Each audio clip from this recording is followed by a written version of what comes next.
சிறகடிக்க ஆசை சரியில்ல. அடுத்து வரை பேசல. நம்ம ரவி இருந்துட்டு முத்துக்கிட்ட போயிட்டு லாயர பார்த்து பேசினியா? லாயர் என்ன சொன்னாருன்னு சொல்லிட்டு கேட்கவும், அவங்க ரூ. 10,00,000 பணத்த நாளைக்கு கொண்டு வந்து அங்க கோர்ட்ல சப்மிட் பண்ண சொல்றாங்க. எனக்கு என்ன பண்றதுன்னே தெரியலடா அப்படின்ற மாரி சொல்லிக்கிட்டு இருக்காங்க. என்னால முடிஞ்ச அமௌண்ட்ட நானும் உனக்கு ரெடி பண்ணி குடுக்குறேன். மனோஜ் கிட்டயும் இந்த விஷயத்த சொல்லலாம்னு சொல்லிட்டு முத்துவும் ரவியும் இருந்துட்டு நேரா மனோஜோட ஷோரூம்க்கு போறாங்க. அந்த வீட்ட மீட்கிறதுக்காக முத்து படாத கஷ்டம் பட்டுட்டு இருக்கான். வீடை மீட்கணுன்றதுனால ரூ. 10,00,000 பணத்தை கட்ட சொல்லியிருக்காங்க.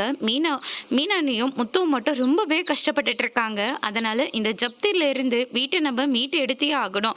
அப்பதான் இந்த வீட்டுக்குள்ள நம்ம எல்லாரும் போய் சந்தோஷமா பழையபடி வாழ முடியும். அதனால முத்து மட்டும் தனியா கஷ்டப்படட்டும்னு சொல்லி விட முடியாது. நம்ம 3 பேரும் சேர்ந்துதான் அந்த பணத்தை நம்ம ரெடி பண்ண முடியும்.